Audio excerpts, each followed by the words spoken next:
मारा था मेरे हस्बैंड ने। वैसे इंजरी मार्क्स क्या प्रॉब्लम है? ऐसा कुछ नहीं हुआ, झूठ बोल रही है वो। मुझे मार देंगे बोलो। तुम्हें इजीली इंडियन एम्बेसी भी ले आया। मार्क्स बनाए जा सकते हैं। डिप्लोमेट, एक सच्ची घटना पर आधारित रोमांचक कहानी। भारतीय दूतावास पाकिस्तान। माहौल तनावपूर्ण था। जेपी सिंह जॉन अब्राहम, भारतीय डिप्टी हाई कमिश्नर, अपने केबिन में बैठे गहरी सोच में डूबे थे। उनके सामने एक ऐसा केस था जिसने उनकी पूरी कूटनीतिक क्षमता की परीक्षा लेने का मन बना लिया था। यह सिर्फ एक सामान्य मिशन नहीं था, यह भारत के सम्मान और एक निर्दोष लड़की की जिंदगी का सवाल था। एक लड़की, एक धोखा। उजमा अहमद सादिया खतीब एक आम भारतीय लड़की थी जो अपनी जिंदगी में एक नया अध्याय शुरू करने की कोशिश कर रही थी। मलेशिया में उसकी मुलाकात ताहिर जगजीत संधू नाम के एक व्यक्ति से हुई। वह आकर्षक, विनम्र और बहुत देखभाल करने वाला था। ताहिर ने उसे अपने देश पाकिस्तान आने का निमंत्रण दिया, एक नए भविष्य, एक नए रिश्ते का वादा करके। लेकिन पाकिस्तान पहुंचते ही उजमा को एहसास हुआ कि यह एक भयानक जाव था। ताहिर, जिसे वह अपना हमसफर मान बैठी थी, असल में एक खतरनाक इंसान निकला। जबरदस्ती शादी और बंदूक की नोक पर रिश्ते की स्वीकृति, यह सब उसकी जिंदगी का सबसे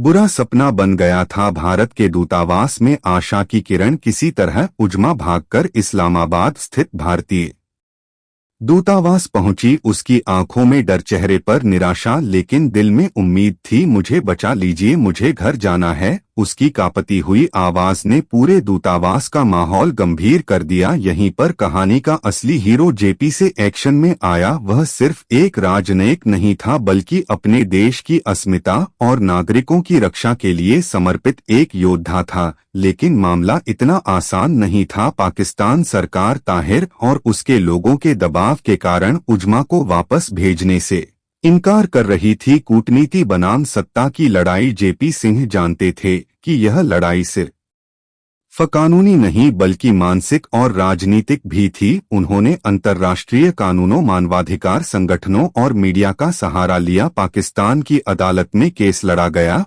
और हर सुनवाई एक नई चुनौती लेकर आई। ताहिर और उसके गुर्गे लगातार दबाव बना रहे थे, लेकिन जेपी सिंह पीछे हटने वालों में से नहीं थे। एक रोमांचक अंत। उजमा के भारत लौटने का दिन आ चुका था, लेकिन खतरा अभी भी मंडरा रहा था। हवाई अड्डे तक का सफर किसी युद्ध से कम नहीं था। सुरक्षा घेरे के बावजूद ताहिर के लोगों ने उन पर हमला करने की कोशिश की, लेकिन जेपी सिंह और उनकी टीम ने हर मुश्किल को मात दी। जब उजमा ने भारतीय जमीन पर कदम रखा तो उसकी आंखों से आंसू छलक पड़े। वह अब सुरक्षित थी, उसकी जिंदगी अब उसकी अपनी थी। अंतिम विचार। दी डिप्लोमेट सिर्फ एक फिल्म नहीं बल्कि एक ऐसी सच्ची कहानी है जो हमें बताती है कि कूटनीति केवल बातचीत का खेल नहीं बल्कि सूझबूझ, धैर्य और कभी-कभी हिम्मत की भी परीक्षा होती है। जॉन अब्राहम ने जेपी सिंह के रूप में एक नया अवतार दिखाया है, एक शांत लेकिन प्रभावशाली राजनयिक। फिल्म की गति कहीं कहीं धीमी हो सकती है, लेकिन इसकी कहानी और भावनात्मक गहराई इसे देखने लायक बनाती है। अगर आप सच घटनाओं पर आधारित थ्रिलर फिल्मों के शौकीन हैं, तो यह फिल्म आपको जरूर पसंद आएगी।